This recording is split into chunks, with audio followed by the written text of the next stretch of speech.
Hello guys, welcome to my channel. ఈరోజు ఈ వీడియోలో ముందు ఫోటోలో కనిపించిన లాంగ్ ఫ్రాక్ని ఎలా స్టిచ్ చేయాలనేది చూద్దాం. సో ఇక్కడ నేను కంప్లీట్ శారీ యూజ్ చేస్తున్నాను. ఇక్కడ నేను రెడ్ కలర్ శారీ తీసుకున్నాను. ఆల్రెడీ నేను ముందు వీడియో పోస్ట్ చేశాను సేమ్ ఇదే ప్యాటర్న్లో బ్లూ కలర్ శారీ అనమాట. సో అందుకనే కొంచెమే చూపిస్తున్నాను ఇందులో. ఫస్ట్ అయితే కట్టింగ్ అనమాట, టాప్ పార్ట్ కట్ చేసుకున్నాను. తర్వాత దాన్ని ఇలా మెయిన్ ఫ్యాబ్రిక్ అయినా మన శారీ పైన వేసుకొని టాప్ పార్ట్ కోసం సపరేట్ చేస్తున్నాను. ఈ కట్టింగ్ అనేది నేను ఆల్రెడీ ముందు పెట్టిన వీడియోలో చాలా క్లియర్గా చెప్పాను, కావాలంటే అక్కడ వెళ్ళి చూడండి ఏమైనా డౌట్ ఉంటే. తర్వాత ఇలా అన్ని గ్లూ పెట్టి స్టిక్ చేసుకొని పక్కన పెట్టుకున్నాను. సో అది టాప్ పార్ట్ కోసం. ఇప్పుడు బాటమ్ కోసం ఇక్కడ నేను మిగిలిన శారీని కంప్లీట్గా వాడుతున్నాను.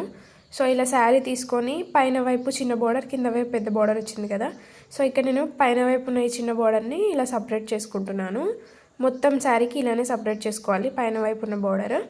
ఇది యాక్చువల్గా వీడియోలో ప్రాపర్గా కనిపించట్లే కానీ చాలా బాగుంది కలర్ కాంబినేషన్.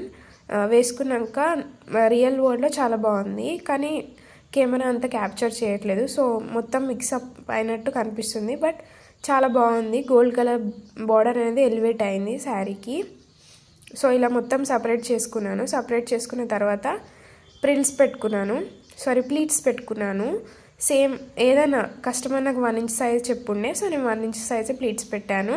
సో ఇక్కడ నేను అదే చూపిస్తున్నాను. కంప్లీట్ శారీ నేను ఫోల్డ్ చేసి మళ్ళీ వీడియో కోసమని మళ్ళీ చూపిస్తున్నాను. ఇలా మనం కంప్లీట్ శారీ వాడితే కనుక మనకి గేర్ అనేది ఫుల్ వస్తుంది అండ్ లుక్ కూడా చాలా బాగుంటుంది. అండ్ ఇక్కడ మీడియం సైజే ఉండే కస్టమర్, సో ఫుల్ శారీ వాడడం వల్ల లుక్ అనేది చాలా బాగుంది. అండ్ గేరా కూడా చాలా బాగా వచ్చిందనమాట. శారీ మొత్తం రన్నింగ్ బ్లౌజ్ వచ్చేసరికి ఆల్రెడీ 6.5 మీటర్స్ శారీ ఉండే, అండ్ అందులో 75 సెంటీమీటర్స్ అనేది టాప్ పార్ట్కి వెళ్ళింది. అండ్ మిగతా మొత్తం శారీని మనం ఇక్కడ బాటమ్ కోసమే వాడాం కాబట్టి గేర్ అనేది చాలా బాగా వచ్చింది. అండ్ ఇలా రన్నింగ్ బ్లౌజెస్ ఉన్న శారీస్ తీసుకుంటే ఇది అడ్వాంటేజ్ అనమాట. మనం ఇష్టం వచ్చిన మోడల్లో కుట్టించుకోవచ్చు. అండ్ క్లాత్ కోసం మనం కష్టపడాల్సిన అవసరం కూడా ఉండదు, ఇంకా మిగులుతుంది కూడా. లుక్ కూడా చాలా బాగుంటుంది. ఎవరైనా లాంగ్ ఫ్రాక్ కానీ డ్రెస్సెస్ కానీ కుట్టించుకోవాలంటే నేను ఇలానే ప్రిఫర్ చేయమని చెప్తాను. ఎందుకంటే ఈ శారీ అయితే చాలా గేరా వచ్చింది. ఇక్కడ ప్లీట్స్ పెట్టేటప్పుడు అయితే చాలా కష్టపడ్డాం మేము, ఎందుకంటే నాకు 28 ఇంచెస్ రావాలి నార్మల్ హిప్ మెజర్మెంట్, కానీ అది ఎన్నిసార్లు స్టిచ్ చేసినా 30 అలా వస్తుంది అనమాట. సో చాలా లోపలికి దోపామన్నమాట క్లాత్. అలా దోపడం వల్ల మన గేరా చాలా బాగా వచ్చింది అండ్ లుక్ కూడా చాలా బాగుండే, ఇలా గుబ్బురుగా కనబడింది. కస్టమర్ కూడా చాలా నచ్చింది అవుట్పుట్ అనేది. ఇది జస్ట్ 200-250 అలా పడింది శారీ. 250 అయినా కానీ కస్టమర్కి అవుట్పుట్ అనేది చాలా నచ్చింది అండ్ సాటిస్ఫై కూడా అయ్యారు అవుట్పుట్ తోటి. ఇది కలర్ కాంబినేషన్ కూడా చాలా బాగుండే, గోల్డెన్ బార్డర్ వచ్చింది ఈ రెడ్ శారీకి. ఇలా 1 ఇంచ్ అన్ని సేమ్ సైజ్ ఉండేలాగా ప్లీట్స్ పెట్టుకోవాలి. చాలా పెద్దగా ఉండే శారీ, చాలా టైం పట్టింది కూడా ప్లీట్స్ పెట్టడానికి, ఎందుకంటే సైజ్ రావాలి కదా. మళ్ళీ మధ్యలో సైజ్ చెక్ చేసుకుంటూ అలా ఎక్కువ అయినప్పుడు తక్కువ చేసుకుంటూ, సో ఇలా చెక్ చేసుకుంటూ 28 ఇంచెస్ వచ్చేలాగా పెట్టుకున్నాము. ఫైనల్గా 28 ఇంచెస్ అయితే వచ్చింది మనకి.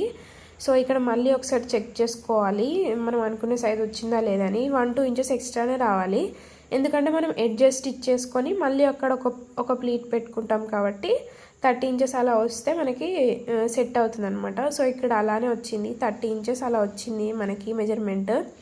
తర్వాత ఆ ఎడ్జ్ ఈ ఎడ్జ్ 2 జాయిన్ చేసి మనం స్టిచ్ చేసుకుంటాం కదా. సో ఇలా స్టిచ్ చేసేటప్పుడు మనం ఎడ్జెస్ని ప్రాపర్గా చూసుకొని ప్రాపర్గా సెట్ చేసుకొని 2 టైమ్స్ అలా ఫోల్డ్ చేసి పైనుంచి నార్మల్గా స్టిచ్ వేయాలి. 2 టైమ్స్ అలా వేసుకోవాలి స్టిచ్, ఎందుకంటే ఈ క్లాత్ జారిపోయేలాగా ఉందన్నమాట. సో ఒకసారి వేస్తే ఉంటుందో ఉండదో అనేసి 2 టైమ్స్ వేసాం ఇక్కడ స్టిచ్. అండ్ స్టిచ్ చేశాక పైన 30 ఇంచెస్ వచ్చింది కదా. సో ఆ 30 ఇంచెస్ అనేది 28 ఇంచెస్ అయ్యేలాగా 2 ప్లీట్స్ అలా పెట్టుకుంటే మనకి 28 ఇంచెస్ అవుతుంది. సో అలా మనకి ఎగ్జాక్ట్ మెజర్మెంట్ వస్తుంది అనమాట. సో ఇలా ఇక్కడ చెక్ చేసుకుంటూ ఇలా 2 టైమ్స్ ఫోల్డ్ చేసి ముడత రాకుండా స్లోగా కుట్టాలన్నమాట. ఈ ఎడ్జెస్ ఒకవేళ ముడత వస్తే మనం ఇంత కష్టపడి కుట్టిన లాంగ్ ఫ్రాక్ లుక్ అనేది పోతుంది. సో అందుకని ఎడ్జెస్ స్టిచ్ చేసేటప్పుడు 2 టైమ్స్ ఫోల్డ్ చేసుకొని జాగ్రత్తగా లాగుతూ కుట్టుకుంటే మనకి ప్రాపర్గా వస్తుంది. సో ఇక్కడ అలానే పైన వరకు స్టిచ్ చేసుకోవాలి మనము. స్టిచ్ చేసుకున్న తర్వాత పైన 2 ప్లీట్స్ పెట్టుకుంటే మనది మెయిన్ ఫ్యాబ్రిక్ లాంగ్ ఫ్రాక్ అనేది రెడీ అవుతుంది, ఫ్రాక్ పార్ట్ అనేది రెడీ అవుతుంది.